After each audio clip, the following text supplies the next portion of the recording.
Hello guys, this Saqib Shaikh और section zone का best class 12 में मार्क्स पढ़ रहे हैं यार। ऑलरेडी हम लोग ने आपको कंप्लीट क्लास 12 का चाहे फिजिक्स हो, केमिस्ट्री हो या मैथ्स हो, पूरा फुल सिलेबस हम लोग ने स्टार्ट कर दिया। अभी तक हम लोग ने फिजिक्स का टोटल 8 to 9 चैप्टर्स हम लोग ने फिनिश किया, केमिस्ट्री का 4 चैप्टर फिनिश किया और मैथमेटिक्स तो कंप्लीट का कंप्लीट, चाहे वो M1 हो या चाहे वो M2 हो, कंप्लीट सिलेबस फिनिश कर दिया, राइट।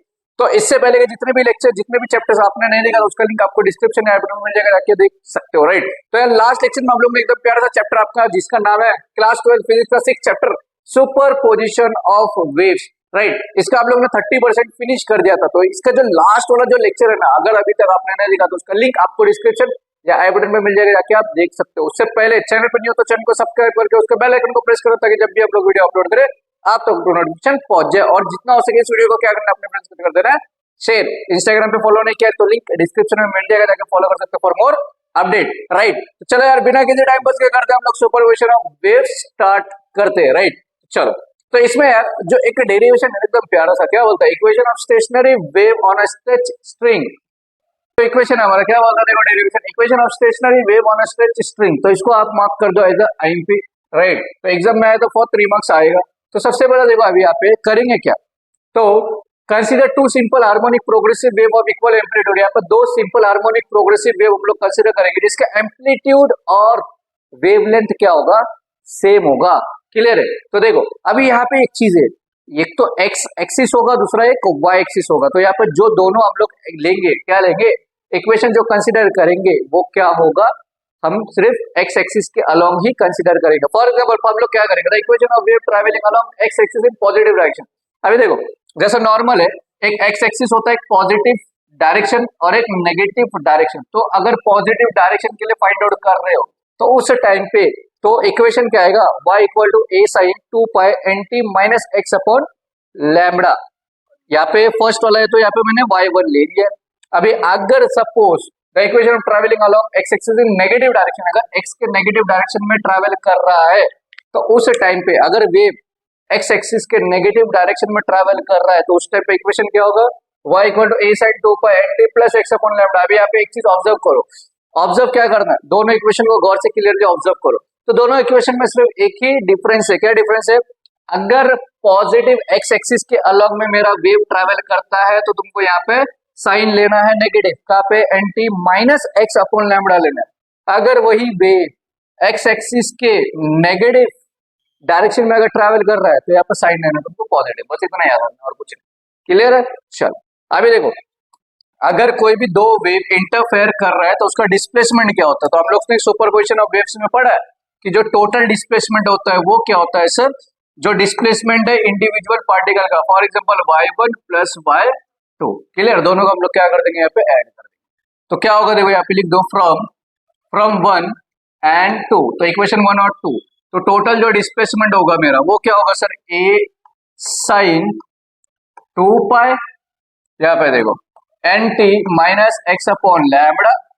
क्लियर है, ये फर्स्ट वाला है, प्लस इसके बाद क्या आएगा, a sin क्या बचेगा 2 pi nt plus x upon lambda.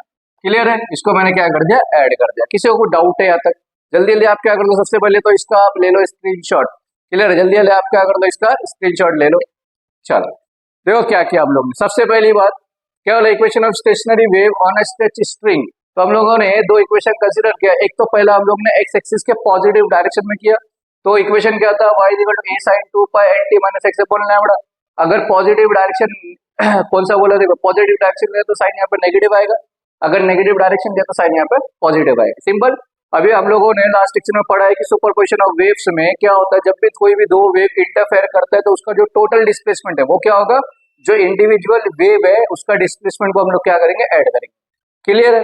चलो अभी देखो नेक्स्ट हम लोगों ने पढ़ा है भाई सब क्लास 11 में, क्या पढ़ा है, we know that sine C plus sine D, sine C plus sine D का फॉर्मूला हम लोगों ने पढ़ा हुआ है। क्या पढ़ा है, 2 sine c plus D upon 2 into cos c minus D upon 2। Clear है, ये हमने पढ़ा हुआ है फॉर्मूला, कभी पढ़ा है क्लास 11 में। क्लियर है। चलो तो अभी यहाँ पे बोलोगे सर c और d क्या है, तो सिंपल सा देखो यहाँ पे जो इक्वेशन है ना, यहाँ पे देखो क्या कुछ कॉमन है, ए कॉमन है, क्लियर है, यहाँ पे साइन है, इसको सी कंसिडर कर लो, जो फर्स्ट वाला है ना, इसको हम लोग कंसिडर करेंगे सी, इसको कंसिडर करेंगे हम लोग डी। बात समझ में आ गया, क्लियर है।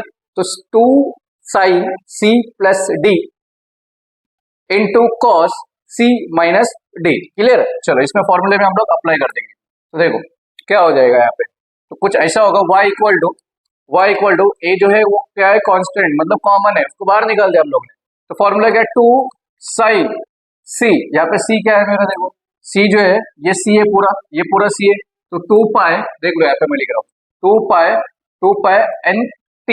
पाए N T minus x upon lambda, ये सी हो गया, प्लस सी प्लस क्या बोला है डी, डी क्या है मेरा 2 pi N t plus x upon lambda, clear है, हो गया, क्लियर है।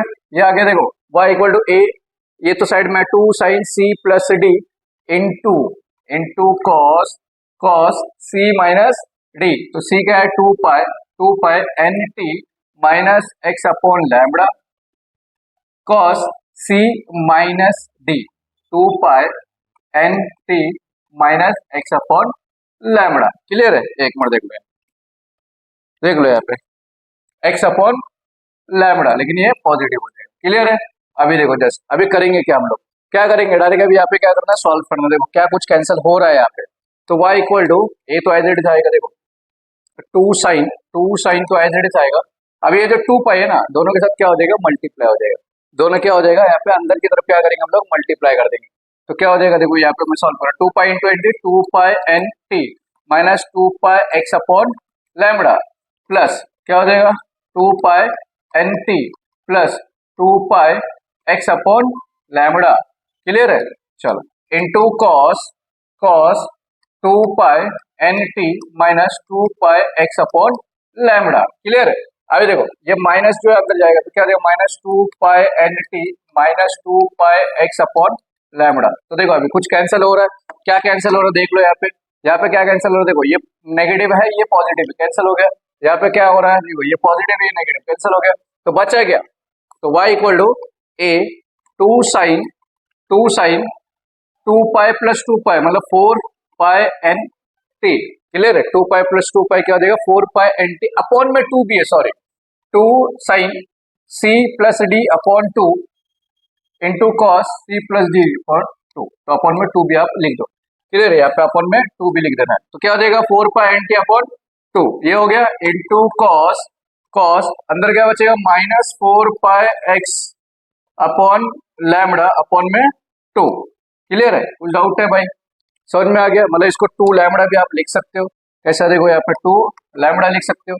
क्या कुछ कैंसिल हो रहा है यहाँ पे, क्या कैंसिल हो रहा है, देखो ये 2 से 2 कैंसिल, 2 से 2 कैंसिल, मतलब क्या हो जाएगा y equal to a 2 sine 2 pi n t into cos minus 2 pi x upon lambda, clear है, कुछ ऐसा आ गया, समझ में आ गया। और इतना याद रखो कॉस में अगर अंदर थीटा अगर नेगेटिव है तो वो पॉजिटिव हो जाता है, कन्वर्ट हो जाता है, क्लियर है, ये चीज आपको बेसिक्स पता होना चाहिए। तो फाइनल आंसर क्या आएगा यहाँ पे, तो फाइनल आंसर क्या है यहाँ पे देख लो, फाइनल आंसर क्या है, इसको और अच्छे से हम लोग लिख सकते हो, समझ में यहाँ पे लिख देता हूँ, y इक्वल टू ए बाहर आ जाएगा, अंदर क्या बचेगा 2 sine 2 pi n t into cos 2 pi x upon lambda, clear है, ये मेरा कुछ फाइनल इक्वेशन आया, तो इसको और हम लोग अच्छे से लिख सकते हैं, देखो y equal to 2a cos 2 pi x upon lambda into sine 2 pi n t, मैंने जस्ट क्या किया, यहाँ पे जो साइन है ना उसको मैंने वहां पे शिफ्ट किया और इसको यहाँ पे शिफ्ट कर दिया, तो यहाँ पे हम लोग क्या कर सकते हैं, देखो कुछ कंसीडर करेंगे, तो कंसीडर क्या करेंगे, देखो यहाँ पे वी नो दैट यहाँ पे होता क्या है, a is equal to 2a cos 2 pi x upon lambda, मतलब ये 2a cos 2 pi x upon lambda है ना, उसको क्या कंसीडर कर दो, एम्पलीट्यूड कंसीडर कर दो, तो मिलेगा क्या मिलेगा, तो y equal to a sine 2 pi n t, clear है, किसी को डाउट है भाई यहाँ पे, क्लियर हो गया। और एक चीज याद रखो,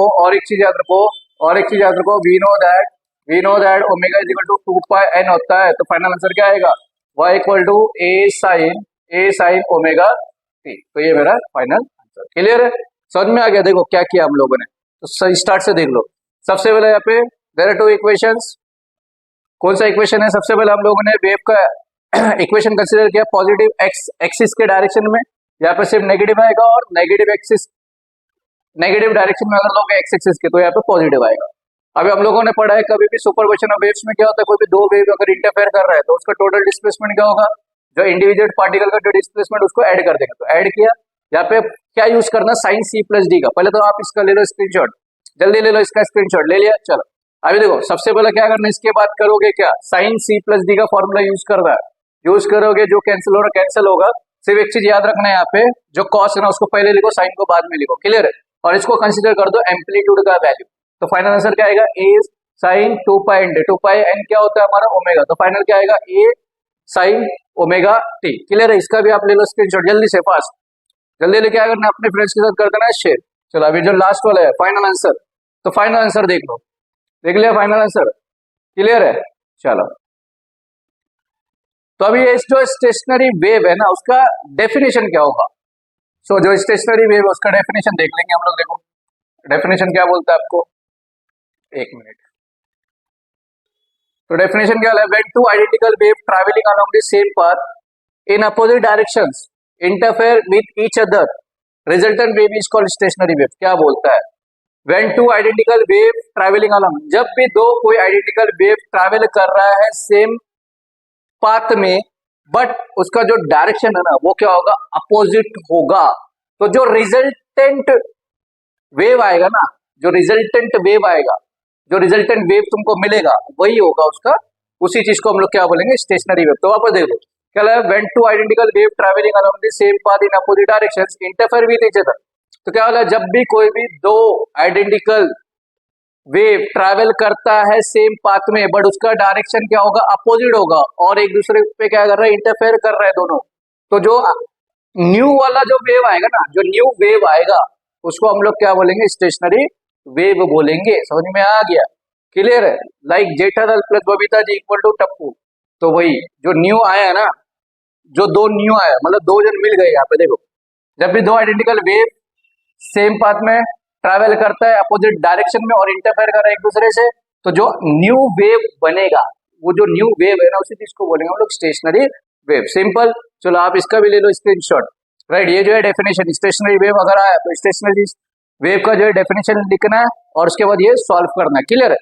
चलो अभी कंडीशन फॉर नॉड और एंटी नॉड, सबसे पहली बात नॉड और एंटी नॉड होता है क्या सर, तो देखो नॉड और एंटी नॉड होता क्या है, यहाँ पे आप देख लो कि सर ये जो नॉड है ना, NODE node and anti node, तो मेरा जो वेव है सर कुछ ऐसा ट्रैवल हो रहा है, देखो वेव जो है कुछ ऐसा ट्रैवल हो रहा है, ठीक है। देखो वेव को अगर कंप्लीट करना है कुछ ऐसा हो जाएगा, क्लियर है। देखो वेव कुछ ऐसा होगा, तो यहाँ पे जो दो वेव है ना, दो वेव जहाँ पे एक दूसरे को इंटरेक्ट कर रहे हैं, देखो यहाँ पे दिख रहा है, तो ये जो पॉइंट है ना जहाँ पे दो वेव मीट हो रहे हैं एक दूसरे पे, तो ये पॉइंट को हम लोग बोलेंगे नॉड, NODE नॉड, क्लियर है। और एंटी नॉड जो है इसके, देखो दो वेव जो है, ये दो वेव है ना, उसके बीच वाला जो पॉइंट है मिडल पॉइंट, उसको हम लोग बोलेंगे एंटी नॉड। क्या बोलेंगे, एंटी नॉड। बात समझ में आ गया, क्लियर है। जो दो नॉड है ना, दो नॉड के बीच वाला जो पॉइंट है उसको हम लोग बोलेंगे एंटी नॉड। और याद रखो एक चीज, यहाँ पे मीन और एक्सट्रीम पोजीशन हम लोग ने जैसा पढ़ा हुआ है ऑक्सीलेशन में, तो यहाँ पे वो चीज हमको अप्लाई करना है। तो ये जो नॉड है ना, नॉड का जो पोजीशन है वो होता है मीन पोजीशन। कौन सा पोजीशन होता है, मीन पोजीशन। और जो एंटी नॉड का जो पोजीशन होता है वो होता है एक्सट्रीम पोजीशन, एक्सट्रीम पोजीशन। बात समझ में आ गया, क्लियर है बात। तो यहाँ पे समझ में आ गया नॉड और एंटी नॉड क्या होता है, क्या होता है समझ में आ रहा है। ये वेव ऐसा ट्रैवल कर रहा है जहाँ पे दो वेव एक दूसरे को इंटरेक्ट कर रहे हैं, एक दूसरे से मीट हो रहे हैं, उस पॉइंट को बोलेंगे नॉड। और दो नॉड के बीच वाला जो मिडल वाला पॉइंट उसको बोलेंगे एंटी नॉड। और जो नॉड वाला पॉइंट है ना उसको हम लोग कौन सा पोजीशन बोलेंगे, मीन पोजीशन। और एंटी नॉड वाला जो पॉइंट है उसको हम लोग क्या बोलेंगे, एक्सट्रीम पोजीशन। बात समझ में आ गया, बात समझ में आ गया। जल्दी जल्दी क्या कर दो, इसका स्क्रीनशॉट ले लो, राइट। चलो आगे बढ़ेंगे नेक्स्ट। तो नेक्स्ट टॉपिक आपको बोलता है क्या सर, तो नेक्स्ट टॉपिक कुछ ऐसा बोला है, condition for node and anti node. तो नॉड और एंटी नॉड का क्या बोला, देखो यहाँ पे अभी नेक्स्ट हम पढ़ेंगे condition, condition condition for node, condition for node. पहले नॉड के लिए पढ़ेंगे फिर एंटी नॉड को पढ़ेंगे, क्लियर है। देखो नोट्स आर, देखो यहाँ पर notes are the points of minimum, notes are the points of minimum displacement, displacement. तो क्या बोला, नोड एक ऐसा पॉइंट है जहां पे डिस्प्लेसमेंट क्या होता है, मिनिमम होता है। क्लियर है? This is possible if this is possible if amplitude is minimum, that is equal to 0। देखो यहाँ पे क्या बोला, सबसे पहली बात, नोड जो है, नोड एक ऐसा पॉइंट होता है जिस पॉइंट पे डिस्प्लेसमेंट मेरा क्या होता है, मिनिमम होता है। क्लियर है? जहां पे मिनिमम डिस्प्लेसमेंट होता है उस पॉइंट को हम लोग क्या बोलेंगे, नोड बोलेंगे। और ये नोड तभी मिलेगा तुमको जब एम्पलीट्यूड मिनिमम होगा, मतलब एम्पलीट्यूड का वैल्यू 0 हो जाएगा। बात समझ में आ गया? तो इसी चीज का हम लोग यूज करेंगे। देखो यहाँ पे अभी एम्पलीट्यूड हम लोग ने फाइंड आउट किया ना, यहाँ पे देखो एम्पलीट्यूड, इसी चीज का हम लोग यूज करेंगे। तो एम्पलीट्यूड का यहाँ पे इक्वेशन यूज करेंगे। देखो यहाँ पे वी नो दैट तो एम्पलीट्यूड क्या होता है, a is equal to 2a cos 2 pi x upon lambda, ये होता है मेरा एम्पलीट्यूड का इक्वेशन। तो यहाँ पे मैंने क्या बोला है according to this statement where जो एम्पलीट्यूड है वो हो जाएगा 0। तो फाइनल what you will get, the final answer is 0 equal to 2a cos 2 pi x upon lambda. अगर ये जो 2a है इधर मल्टीप्लीकेशन इधर का तो क्या हो जाएगा, डिवाइड हो जाएगा, मतलब 0 अपॉन 2a इक्वल टू क्या बचेगा, 2 pi cos 2 pi x upon lambda.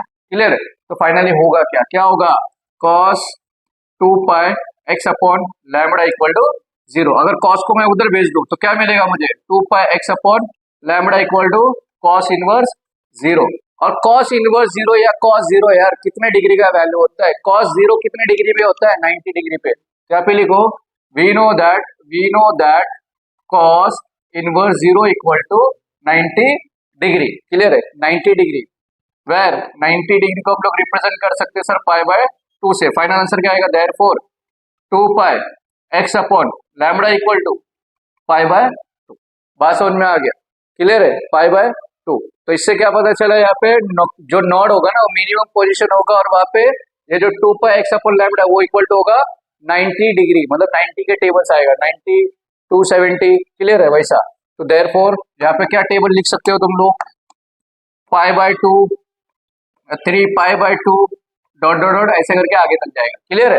चलो अब यहाँ पे अगर तुमको यहाँ पे क्या बोला है मैंने, अगर x का वैल्यू फाइंड आउट करना है, अगर x का वैल्यू फाइंड आउट करना है तो क्या हो जाएगा, देखो ये लैम्बडा इधर जाएगा, मतलब 2 pi x is equal to lambda pi upon 2, x equal to lambda pi upon 2 pi into 2, pi से पाई गया तो फाइनल आंसर क्या आएगा, x equal to lambda upon 4। Clear है? तो जो x है उसका वैल्यू क्या हो जाएगा, लैम्बडा बाय 4 हो जाएगा। बात समझ में आ गया? लैम्बडा बाय 4 3 लैम्बडा बाय 4, मतलब यहाँ पे लैम्बडा के साथ कुछ नहीं, मतलब 1 है। तो यहाँ पे क्या होगा, ऑड नंबर तुमको लेना है, 1 3 5 7 dot dot dot dot dot जो है। क्लियर? तो किया क्या था अभी तक, देखो कंडीशन फॉर नॉट, अगर एग्जाम में आए तो क्या करोगे, तो यहाँ पे बताना है सबसे पहली बात, नॉट एक ऐसा पॉइंट होता है जिस पॉइंट पे डिस्प्लेसमेंट क्या होता है, मिनिमम होता है। और नॉट तुमको कब मिलेगा, जब एम्पलीट्यूड मिनिमम होगा, मतलब नियरली इक्वल टू 0 होगा। तो ये मेरा कंडीशन था एम्पलीट्यूड का। तो एम्पलीट्यूड 0 है तो कुछ ऐसा आएगा, 2a चले गया तो बच्चा कुछ ऐसा, कॉस को उधर भेजोगे कॉस इनवर्स 0, तो कॉस इनवर्स 0 कितना डिग्री होता है, 90 होता है। तो ये 90 के मल्टीपल में जाएगा। क्लियर? और इसी कंडीशन का यूज करके you can find the value of x। तो x का वैल्यू फाइंड आउट किया तो क्या मिला, लैम्बडा बाय 4 मिला। समझ में आ गया? क्लियर है? चलो अभी जैसे नॉड हम लोग ने फाइंड आउट कर लिया, अभी फाइंड आउट करेंगे एंटी नॉड। तो सबसे पहले बात क्या कर दो, इसका आप ले लो स्क्रीनशॉट, जल्दी जल्दी इसका स्क्रीनशॉट ले लो और अपने फ्रेंड्स को कर दो share. Condition for anti node, तो कंडीशन फॉर एंटी नोड, तो नेक्स्ट है हमारा कंडीशन फॉर एंटी नोड। तो एंटी नोड सर इसका उल्टा होता है, एकदम अपोजिट होता है। तो क्या बोला, देखो यहाँ पे एंटी नहीं, एंटी नोड। क्लियर है? Anti nodes are the points of maximum displacement, और क्या बोले, देखो नोड क्या होता है, नोड एक ऐसा पॉइंट है जहाँ पे मिनिमम डिस्प्लेसमेंट होता है, एंटी नोड पे क्या होता है, मैक्सिमम डिस्प्लेसमेंट होता है। और ये कब मिलेगा, जब एम्पलीट्यूड का वैल्यू 2a होगा। बात समझ में आ गया सर? क्लियर है? एम्पलीट्यूड का वैल्यू क्या हो जाएगा? 2a हो जाएगा। क्लियर है? क्या हो जाएगा? एम्पलीट्यूड जो है प्लस माइनस 2a होगा। तो सेम कंडीशन जैसा लास्ट वाला किया ना, we know that amplitude equal to 2a cos 2 pi x upon lambda. Clear है? अभी a का वैल्यू पुट कर दो तो क्या आएगा? Plus minus 2a equal to 2a cos 2 pi x upon lambda. अभी देखो ये 2a इधर मल्टीप्लीकेशन में नीचेगा तो क्या हो जाएगा? डिवाइड हो जाएगा सर, है ना? 2a डिवाइड हो जाएगा तो बचेगा क्या? cos 2 pi x upon lambda. तो 2a कैंसल तो मिलेगा क्या? Plus minus 1 equal to cos 2 pi x upon lambda. अब ये cos इधर आया तो क्या हो जाएगा सर? cos इनवर्स हो जाएगा, है ना? क्या हो जाएगा? cos इनवर्स हो जाएगा। तो cos इनवर्स हो जाएगा, तो cos inverse 1 equal to 2 pi x upon lambda, where cos inverse 1 या नॉर्मल cos 1 कब होता है? 0 डिग्री पे होता है। क्लियर है? कितने पे होता है? 0 डिग्री पे। क्लियर है? तो 0 equal to 2 pi x upon lambda. Clear है? अब यहाँ पे 0, 180, 360 ऐसा। तो नॉड के लिए हम लोग ने क्या देखा? 90 के टेबल में वो आएगा, है ना? 90 के टेबल में वो आएगा। बट एंटी नॉड क्या होगा? 0 के टेबल में आएगा, मतलब 0, 360, 180, 0, 180, 360 ऐसा जाएगा। क्लियर है? तो देखो यहाँ पे, तो यहाँ पे होगा क्या? यहाँ पे क्या होगा? तो देयरफॉर क्या आएगा? 0 pi, 2 pi, 3 pi, dot dot dot dot dot ऐसा आगे तक बढ़ते जाएगा। क्लियर है? तो यहाँ पे हम लोग, तो ये आपका फाइनल आंसर है। क्लियर है? चलो अभी नेक्स्ट इसका भी आप ले लो स्क्रीनशॉट, राइट? तो condition for node and condition for anti node देख लिया हम लोगों ने। तो अभी नेक्स्ट कुछ नोट करने वाली बात है कि नोट क्या करना है आपको। देखो यहाँ पे एक चीज है, चलो देख लो। आगे बढ़ेगा नेक्स्ट। तो नेक्स्ट इसके नीचे आपको देखना है, इसका स्क्रीनशॉट ले लिया, राइट? चलो जो नेक्स्ट है, नेक्स्ट यहाँ पे क्या बोला है? The distance between two successive anti node is lambda by 2। तो याद रखो, दो एंटी नोड के बीच का जो डिस्टेंस है ना, वो क्या होता है? लैम्डा बाय 2 होता है। और दो नोड के बीच का जो डिस्टेंस है ना, क्या बोला है यहाँ पे? एक चीज याद रखो, क्या बोला है? मोस्ट इंपोर्टेंट थिंग इज, क्या बोला है यहाँ पे? देख लो, समझना है तुमको। तो क्या बोला है यहाँ पे? यहाँ पे कंडीशन क्या बोला है? The distance between two successive anti node is lambda by 2। मतलब दो एंटी नोड के बीच का जो डिस्टेंस है वो क्या है? लैम्डा बाय 2 है। बट यहाँ पे कंडीशन बोला the distance between node and adjacent anti node, मतलब किसके बीच का डिस्टेंस? नोड और जो एडजेसेंट एंटी नोड होगा उसके बीच का जो डिस्टेंस है वो क्या होगा? लैम्डा बाय 4 होगा। क्लियर है? तो ये चीज आपको याद रखना है कि दो एंटी नोड के बीच का डिस्टेंस लैम्डा बाय 2 होता है और एक नोड और एडजेसेंट एंटी नोड के बीच का डिस्टेंस लैम्डा बाय 4 होता है। बात समझ में आ गया? चलो इसका भी आप ले लो स्क्रीनशॉट, राइट? चलो आगे बढ़ेंगे नेक्स्ट। तो नेक्स्ट क्या बोलता है? देखो अभी कंपैरिजन हम लोग करेंगे। कंपैरिजन क्या करेंगे? क्या कंपैरिजन करेंगे? कंपैरिजन है किसके बीच में कंपेयर करना है भाई? प्रोग्रेसिव वेव और स्टेशनरी वेव के बीच में। तो प्रोग्रेसिव वेव में जो वेलोसिटी है ना, वेलोसिटी वो क्या होता है? सेम होता है। और यहाँ पे स्टेशनरी वेव में वेलोसिटी क्या होता है? 0 होता है। बात समझ में आ गया? प्रोग्रेसिव वेव में वेलोसिटी सेम होता है बट स्टेशनरी वेव में वेलोसिटी 0 होता है। यहाँ पे एम्पलीट्यूड सेम होता है। क्लियर है? एम्पलीट्यूड सेम होता है बट इसमें एम्पलीट्यूड डिफरेंट होता है। क्लियर है? पार्टिकल्स आर मूविंग, इसमें जो है पार्टिकल जो मूव करता है बट इसमें पार्टिकल रेस्ट पोजीशन पे रहता है। क्लियर है?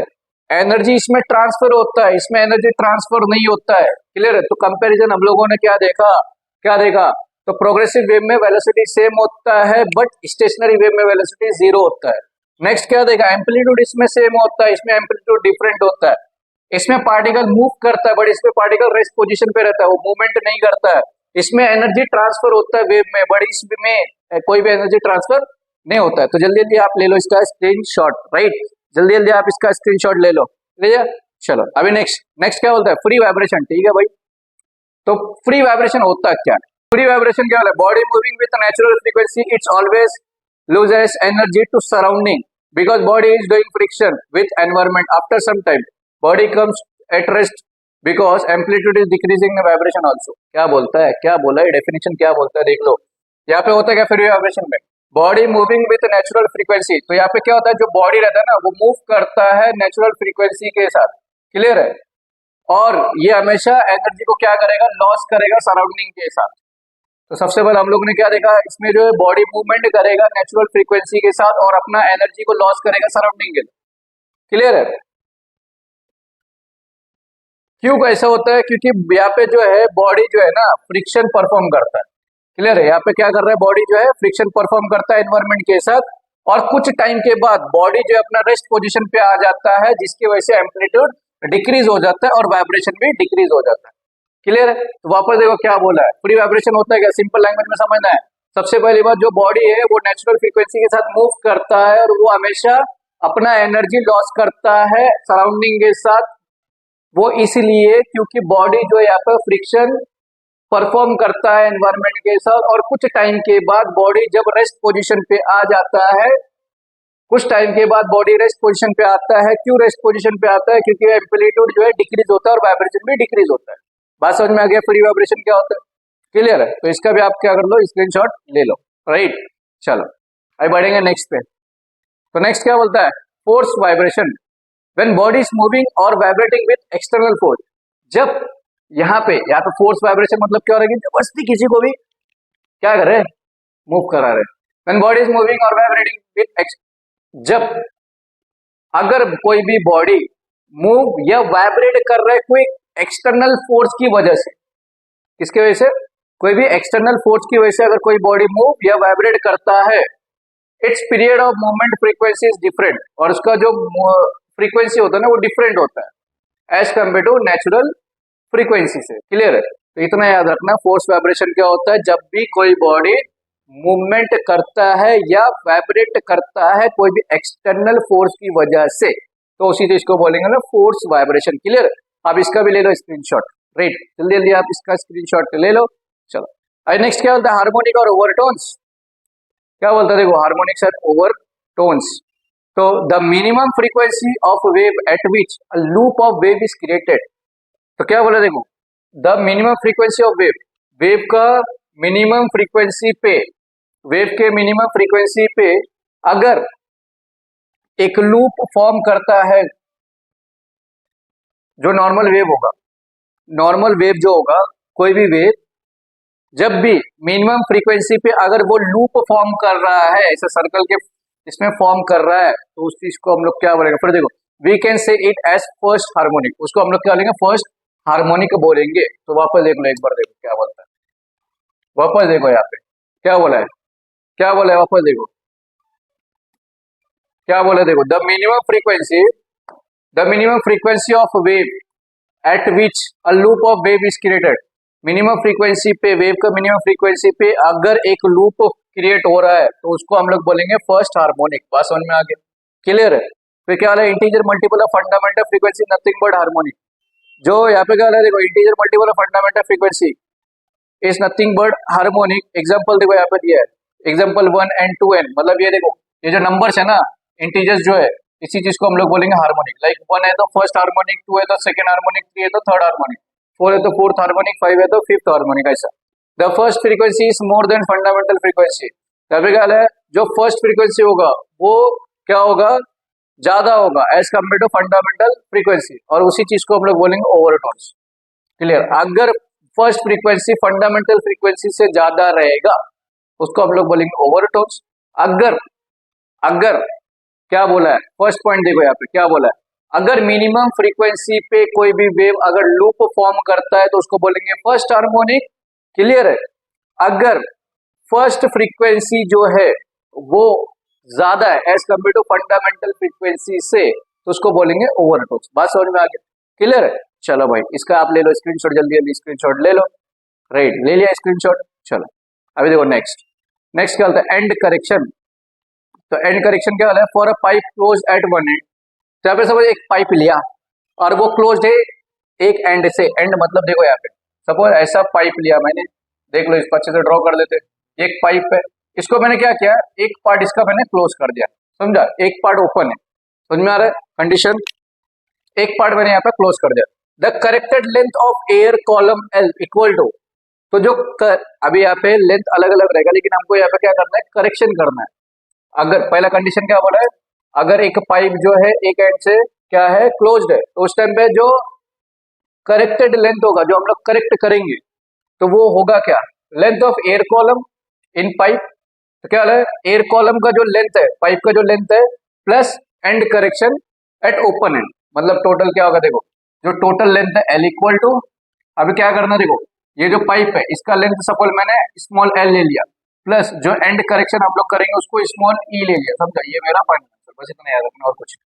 क्लियर है, चलो अभी नेक्स्ट नेक्स्ट नेक्स्ट क्या है, for a pipe open at both and, एक ऐसा पाइप जो दोनों एंड से ओपन है, देख लो यहाँ पे ऐसा कुछ एक पाइप है जो दोनों एंड से ओपन है, तो उस टाइम पे उसका करेक्टेड लेंथ क्या होगा, क्या होगा, length of air column in pipe plus and correction at both and. अब यहाँ पे क्या होगा, इसमें क्या होगा, देखो जो लेंथ होगा टोटल वो क्या होगा, ये कॉलम का लेंथ मैंने स्मॉल एल ले लिया, प्लस एंड करेक्टेड, जैसे लास्ट क्वेश्चन में एंड करेक्टेड, यहाँ पे एक एंड क्या था, ओपन था ना, एक एंड ओपन था, एक एंड क्लोज था, तो एक एंड के लिए हम लोग ने ई लिया, लेकिन यहाँ पे दोनों एंड क्या है भाई, ओपन है, तो ई प्लस ई कितना हो जाएगा, 2 टाइम्स ऑफ ई, तो ये फाइनल आंसर, बात समझ में आ रहा है, क्लियर है, देख लो, चलो इसका आप स्क्रीनशॉट ले लो, क्लियर हो गया।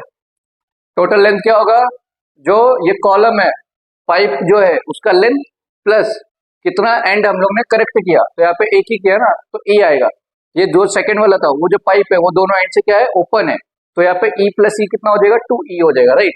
जल्दी जल्दी आप इसका स्क्रीनशॉट ले लो, राइट, ले लिया, चलो अभी देखो वापस क्या, नेक्स्ट क्या, vibration of air column in वाई in pipe close at one end. अभी वाइब्रेशन देखेंगे क्या होगा एयर कॉलम में, जब एक पाइप जो है एक साइड से क्लोज्ड है, जैसा भी वहां पे फर्स्ट वाला कंडीशन देखा, देखो यहाँ पे क्लियर, ये डायग्राम आप ड्रॉ करके ले लो जल्दी जल्दी फास्ट।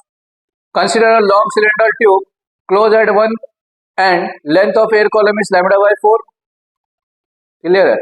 तो देखो होगा क्या, यहाँ पे मैं करके दे देता हूँ, अब एडिंग दे दो, vibration of air column in pipe, देख लो यहाँ पे, तो नेक्स्ट क्या होगा, जो नेक्स्ट टॉपिक है इसके आगे, नेक्स्ट क्या बोला है, vibration vibration of air column in a pipe close at one and. तो होगा क्या, देखो यहाँ पे सपोज एक ऐसा पाइप लिया मैंने जो एक एंड से क्लोज्ड है, क्लियर है, इसका जो लेंथ है मैंने वो लैम्बडा बाय 4 ले लिया हुआ है, क्लियर है, और पाइप का जो लेंथ है वो मैंने एल ले लिया हुआ है, क्लियर है। तो यहाँ पे देखो इसके बाद कंसिडर, यहाँ पे क्या लिखा है, देखो consider consider consider a long cylindrical tube closed at one end। तो जो लेंथ होगा ना हमारा, किसका लेंथ, देखो यहाँ पे लेंथ ऑफ एयर कॉलम, तो एयर कॉलम का जो लेंथ है एल वो क्या हो जाएगा, लैम्बडा बाय 4। अगर मुझे लैम्बडा का वैल्यू फाइंड आउट करना है तो वो क्या हो जाएगा, 4 टाइम्स एल, क्लियर है, इसको बोलते हैं मैंने इक्वेशन नंबर 1, बात समझ में आ गया, क्लियर है। वेल लैम्बडा जो है मेरा क्या है, वेव लेंथ है, fundamental mode of vibration, where L is the wavelength, lambda जो है वो वेव लेंथ है of fundamental mode of vibration in air column if n is the fundamental frequency, अगर मेरा n जो है फंडामेंटल फ्रीक्वेंसी है तो हमको पता है v is equal to n lambda, ये फॉर्मूला होता है, क्लियर है, v is equal to n lambda formula होता है। अगर मुझे n का वैल्यू चाहिए तो क्या हो जाएगा, v by lambda from one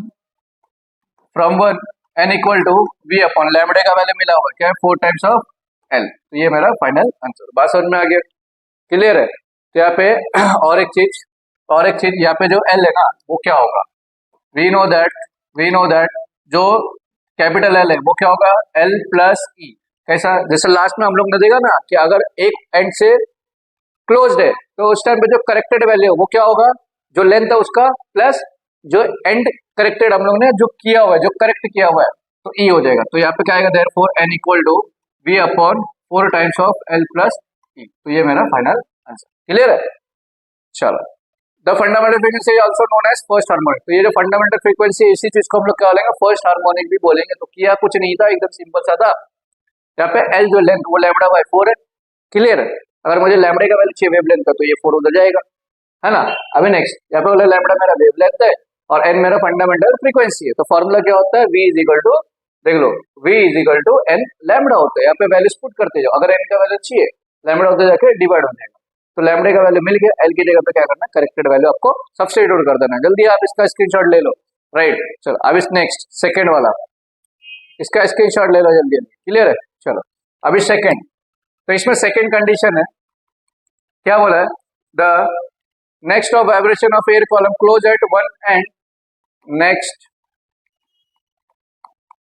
mod of vibration of air column closed at one end is if n is the frequency lambda is the wavelength of wave। यहाँ पे जो लेंथ है ना आपको वो क्या लेना है, 3 लैम्बडा बाय 4 लेना है आपको, समझ में आ गया, 3 लैम्बडा बाय 4 लेना है। जैसे यहाँ पे लास्ट में क्या किया हम लोग ने, लैम्बडा बाय 4 लिया था, लेकिन यहाँ पे क्या करना है, 3 लैम्बडा बाय 4 लेना है, क्लियर है। और यहाँ पे लैम्बडा सपोज मैं 1 ले लेता हूँ, अगर मुझे लैम्बडा 1 का वैल्यू चाहिए तो होगा क्या, ये देखो lambda 1 equal to 4l bye 3 हो जाएगा, क्लियर है। ये लैम्बडा का मिल गया, ये लैम्बडा का वैल्यू मिल गया, क्लियर। जैसे लास्ट क्वेश्चन में हम लोग ने फाइंड आउट किया, तो वेयर यहाँ पे एल की जगह पे वैल्यू पुट करो, एल इज इक्वल टू क्या होता है, एल प्लस ई हो जाएगा, तो देयरफॉर लैम्बडा 1 क्या हो जाएगा मेरा, 4l प्लस ई अपॉन 3, क्लियर। ये लैम्बडा 1 का वैल्यू मिल गया।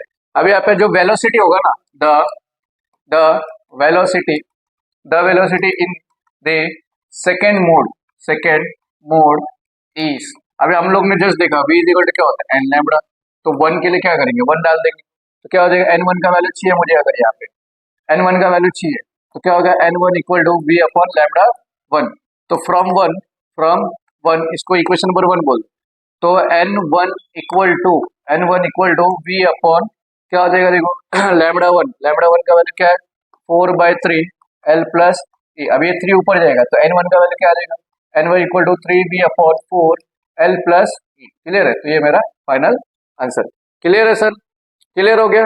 चलो अभी देखो ये हम लोग ने देख लिया, हम लोग ने क्या फाइंड आउट किया, ये हम लोगों ने देखा है हार्मोनिक के लिए, राइट। ऐसे सेम हम लोग क्या फाइंड आउट करेंगे, ओवरटोन्स के लिए, तो जल्दी आप इसका स्क्रीनशॉट ले लो, राइट। चलो अभी बढ़ेंगे नेक्स्ट वाला, तो नेक्स्ट वाला क्या बोलता है आपको, देखो यहाँ पे, तो नेक्स्ट क्या बोलता है, first overtones for vibration of air column in pipe close at one and, तो वन एंड के लिए, तो इसका भी सेम यार देख लो, ये आप खुद से कर लेना। देखो इसमें क्या करना है, सिर्फ लेंथ आपको क्या करना है, 5 लैम्बडा बाय 4 देना है।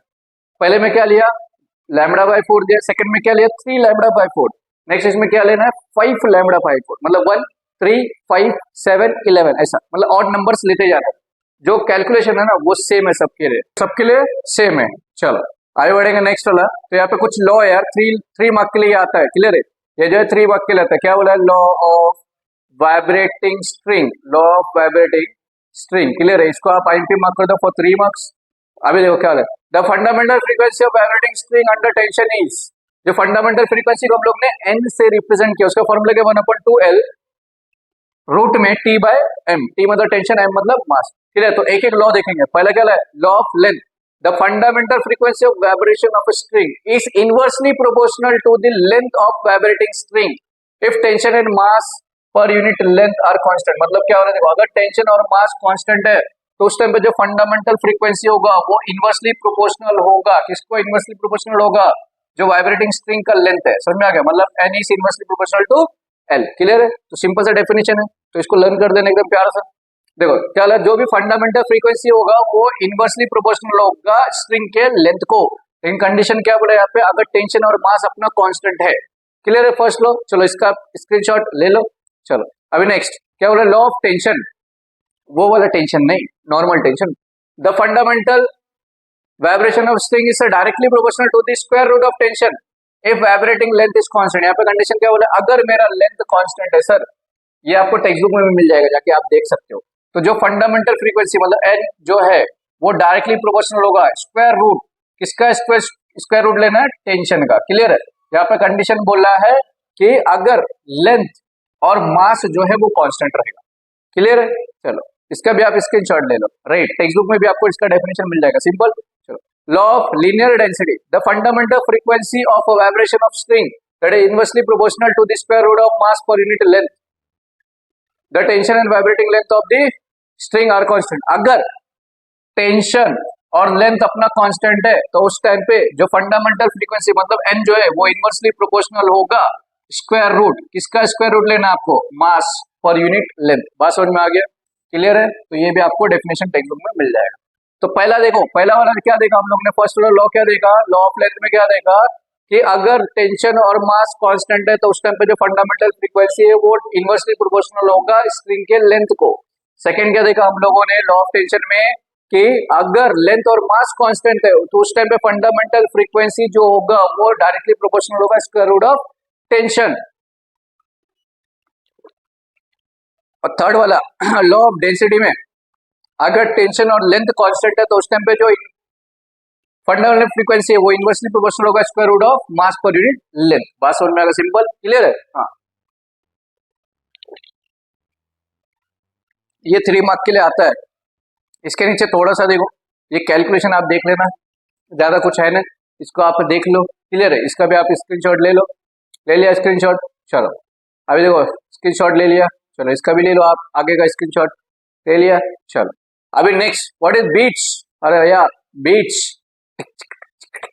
एक लास्ट टॉपिक है, फिर चैप्टर समाप्त, मजा आ रहा है यार। बीट्स तो देखो, when there is superposition of two sound waves, जब भी दो साउंड वेव का सुपरपोजिशन होता है, अगर उसका एम्पलीट्यूड सेम है बट फ्रीक्वेंसी थोड़ा सा डिफरेंट है और सेम डायरेक्शन में ट्रैवल कर रहा है, तो उसी चीज को हम लोग क्या बोलेंगे, प्रोडक्शन ऑफ बीट्स।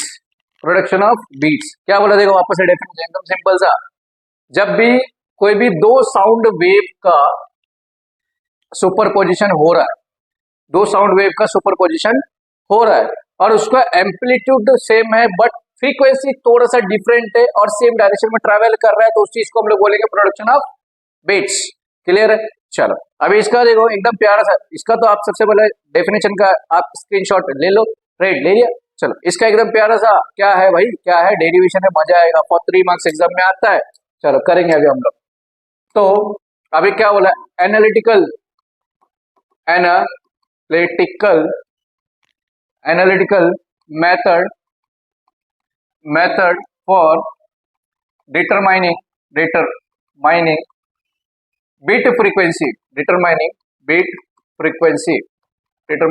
फ्रीक्वेंसी, तो चलो क्या करेंगे, जो स्टैटिस्टिक्स वाला किया हुआ है ना वैसे ही सेम, तो यहाँ पे कंसीडर करेंगे, कंसीडर दो चीज कंसीडर करेंगे, क्या बोला है, two sound wave, consider two sound wave having same amplitude, उनका एम्पलीट्यूड सेम है and slightly different frequency as n1 and n2, therefore its displacement, उसका फिर डिस्प्लेसमेंट क्या होगा, डिस्प्लेसमेंट इज, तो पहले वाले का डिस्प्लेसमेंट सपोज मैं यहाँ पे लिख देता हूँ, देख लो y1 equal to a sin 2 pi n1t minus x upon lambda 1, clear है, इसको बोल रहा क्लियर है, समझ में आ रहा है, क्लियर है, और इसको बोलते हैं मैंने इक्वेशन नंबर 1। और सेकेंड वाला जो है y2 equal to a sin 2 pi n2t plus x upon lambda 2, clear है, इसको बोलते हैं इक्वेशन नंबर 2। जैसा था ना फर्स्ट वाला जो स्टैटिस्टिक्स वाला था, सेम है, ज्यादा कुछ नहीं है, क्लियर है। यहाँ पे सिर्फ एक चीज है कि यहाँ पे दोनों नेगेटिव है बस, और कुछ नहीं, वहाँ पे पॉजिटिव और नेगेटिव का केस था, यहाँ पे नेगेटिव है, क्लियर, दोनों नेगेटिव है। यहाँ पे लेट एज्यूम यहाँ पे एज्यूम करेंगे कि x का वैल्यू 0 है, तो जो नया इक्वेशन है ना वो क्या आएगा, अगर मेरा x 0 है तो ये तो 0 हो जाएगा भाई, तो क्या आएगा देखो y1 equal to a sin 2 pi n1t, clear है, ये हो जाएगा इक्वेशन नंबर 3, क्लियर है। और y2 equal to a sin 2 pi n2t, ये हो जाएगा इक्वेशन नंबर 4। बात समझ में आ गई, क्लियर है। अभी देखो टोटल जो सुपरपोजिशन ऑफ वेव में बोला है ना, एस जो टोटल होता है y equal to y1 plus y2 होता है, क्लियर है, क्या होता है y1 इक्वल टू y2, तो दोनों को ऐड कर देंगे, तो y इक्वल टू क्या हो जाएगा a sin 2 pi n1t plus a sine 2 pi n two t। बात समझ में आ गई। यहाँ पे भी सेम क्या करना है, साइन c प्लस डी का फॉर्मूला यूज करना है। यहाँ पे लिख देता हूं मैं, we know that sine c plus D, तो क्या होता है 2 sine c plus D upon 2 into cos c minus D upon 2। तो ये फॉर्मूला क्या करना है, आपको यूज करना है। तो यहाँ पे जहाँ पे c दिखता है वहां पे आपको क्या पुट करना है, वही क्या पुट करना है, ये पुट करना है। जहाँ पे डी दिखता है ये पुट करना है। क्लियर है।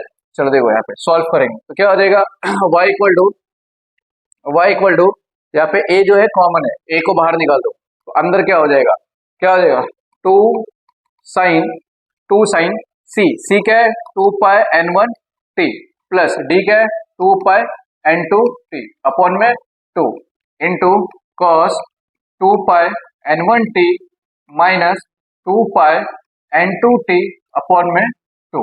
क्लियर है। चल अभी नेक्स्ट होगा क्या, y equal to a 2 sine, यहाँ पे कुछ कॉमन दिख रहा है भाई, क्या कॉमन है, यहाँ पे देखो कुछ कॉमन है। सबसे पहले बताओ 2 पाई कॉमन है और t कॉमन है तो बाहर निकाल दो। देखो 2 पाई को कॉमन निकाल दिया, क्या बचा n1 plus n2 upon 2 into t। Clear है। इंटू कॉस, यहाँ पे भी क्या कॉमन है 2 पाई कॉमन है, n1 minus n2 upon 2 into t। Clear है। चलो यहाँ पे हम लोग एज्यूम करेंगे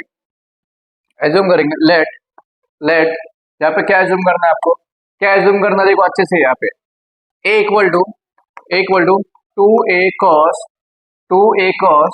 2 pi n1 minus n2 upon 2 into t। ये जो पूरा है ना, मैंने जैसा लास्ट वाला जो सबसे फर्स्ट वाला डेरिवेशन था वैसे, मतलब इसको इधर पहले लिख दो। ये पूरे को हम लोग एज्यूम करेंगे a, और यहाँ पे and n1 plus n2 upon 2 is equal to, इसको हम लोग एज्यूम करेंगे n। क्लियर है। इसको क्या एज्यूम कर देंगे n, तो मिलेगा क्या आंसर, देखो फाइनल आंसर यहाँ पे मैं आपको लिख के दे देता हूँ। तो फाइनल आंसर क्या हो जाएगा, देखो y equal to a sign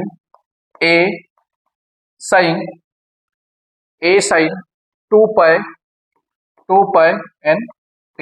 clear है। तो ये आपका फाइनल आंसर, मतलब सिमिलर है यार, ज्यादा कुछ नहीं, सिमिलर ही है।